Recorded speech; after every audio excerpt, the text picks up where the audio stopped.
Assalamualaikum warahmatullahi wabarakatuh. Nama saya Priska Valerina dengan NIM 13519100075 akan membahas tentang materi mikrobiologi yang membahas tentang bakteri.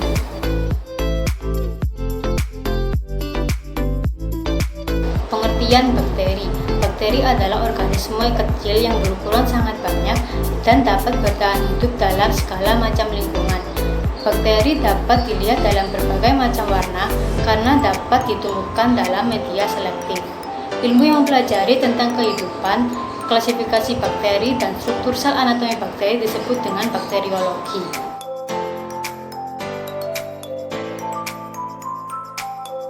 Secara struktur, bakteri dikategorikan sebagai prokariota yang merupakan organisme bersel logam. Sel bakteri terdiri dari yang pertama adalah kapsul. Kapsul merupakan lapisan terluar dari dinding sel, dan yang kedua adalah dinding sel. Dinding sel sendiri terletak di luar membran plasma, fungsinya yaitu memberi bentuk pada bakteri. Yang ketiga ada membran plasma. Membran ini berfungsi sebagai tempat keluar masuknya zat ke dalam sel. Yang keempat ada sitoplasma. Sitoplasma merupakan cairan yang berada di dalam sel yang bertugas sebagai tempat berlangsungnya reaksi metabolik. Yang kelima ada DNA. DNA terletak di dalam sitoplasma yang berperan untuk mengontrol fungsi protein dan pembawaan sifat dari bakteri tersebut. Yang keenam ada flagella. Flagella merupakan alat gerak pada bakteri. Yang ketujuh adalah ribosom. Ribosom tersusun atas protein dan RNA dan berfungsi sebagai tempat sintesis protein. Dan yang terakhir adalah mesosom, yaitu tempat pemisahan dua molekul DNA dan berperan dalam pembentukan dinding sel baru pada kedua sel anak tersebut. Bakteri terkecil adalah Dialister pneumosintas dengan panjang tubuh 0,15 sampai 0,30 mikrometer.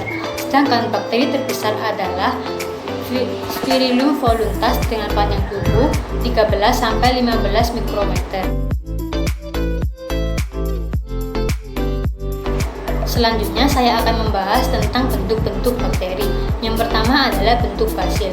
Bentuk basil ini dapat disebut juga dengan bentuk batang dan dapat dibedakan menjadi 3 jenis, yaitu yang pertama ada monobasil.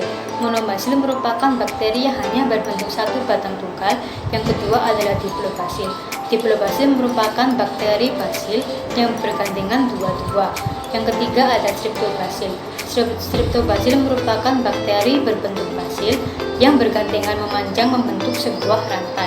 Dan yang kedua adalah bentuk kokus. Bentuk ini dapat dibedakan menjadi 6 jenis, yaitu yang pertama adalah monokokus. Monokokus merupakan bakteri berbentuk bola tunggal. Yang kedua ada diplococcus, yaitu bakteri berbentuk bola yang bergandengan dua-dua. Yang ketiga adalah staphylococcus. Staphylococcus adalah bentuk bakteri bola yang bergandengan hingga membentuk segitiga. Yang keempat ada streptococcus. Bentuk ini bergandengan hingga membentuk rantai panjang. Yang kelima adalah sarkina. Sarkina merupakan bakteri bulat yang bergandengan hingga membentuk bidang ruang seperti kubus. Dan yang terakhir adalah tetracoccus, yaitu bentuk bakteri bulat yang bergandengan hingga membentuk sebuah jajaran. Biasanya terdiri dari 4 bakteri. Bentuk bakteri yang ketiga adalah bentuk Spirilia.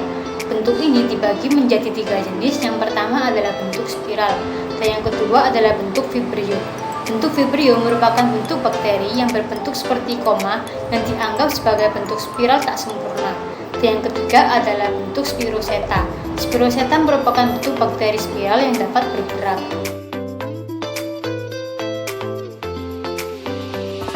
Bakteri berkembang biak dengan cara rekombinasi bakteri atau dapat diartikan sebagai pemindahan secara langsung bahan genetik DNA di antara kedua sel bakteri. Beberapa macam rekombinasi bakteri antara lain, yang pertama adalah transformasi. Transformasi merupakan perpindahan DNA dari bakteri satu ke bakteri lain.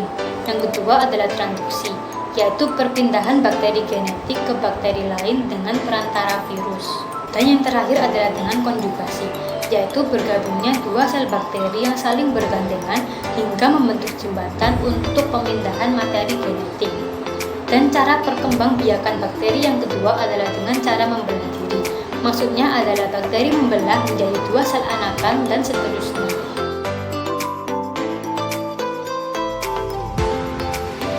Dan pembahasan selanjutnya adalah pergerakan bakteri. Bakteri bergerak menggunakan flagel. Berdasarkan letak dan jumlah flagelnya, maka bakteri dibedakan menjadi yang pertama adalah monotrik. Monotrik hanya terdapat satu flagel di ujungnya.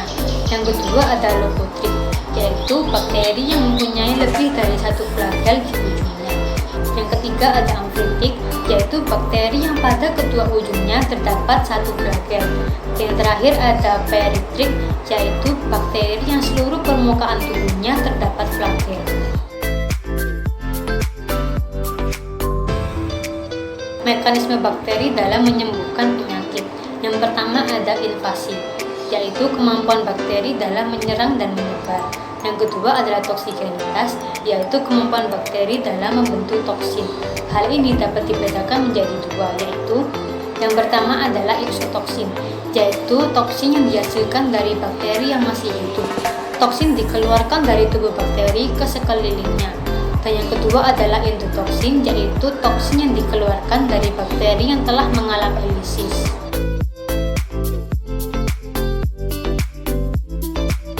Pembahasan selanjutnya adalah macam-macam bakteri. Berdasarkan dengan kebutuhan oksigennya, bakteri dapat dibedakan menjadi 3, yaitu yang pertama adalah bakteri aerob obligat, yaitu bakteri yang dapat bertahan hidup dalam suasana yang mengandung oksigen. Yang kedua adalah bakteri anaerob obligat, yaitu bakteri yang dapat bertahan hidup dalam suasana tanpa mengandung oksigen.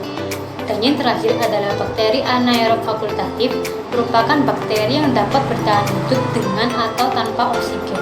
Lalu, berdasarkan cara memperoleh makanan, bakteri dapat dibedakan menjadi 2, yaitu yang pertama adalah bakteri heterotrof. Bakteri ini mendapatkan makanan dari organisme lain. Dapat dibedakan menjadi bakteri heterotrof bersifat saprofit dan bakteri heterotrof bersifat parasit. Dan yang kedua adalah bakteri autotrof. Bakteri ini merupakan bakteri yang dapat memproduksi makanan untuk diri sendiri. Bakteri ini dapat dibedakan menjadi 2, yaitu bakteri fotoautotrof dan bakteri kemoautotrof. Bakteri fotoautotrof merupakan bakteri yang mengandalkan cahaya matahari untuk menghasilkan makanan. Sedangkan bakteri kemoautotrof merupakan bakteri yang mengandalkan reaksi kimia untuk menghasilkan makanannya. Cukup sekian penjelasan dari saya. Apabila ada salah kata, saya mohon maaf. Wassalamualaikum warahmatullahi wabarakatuh.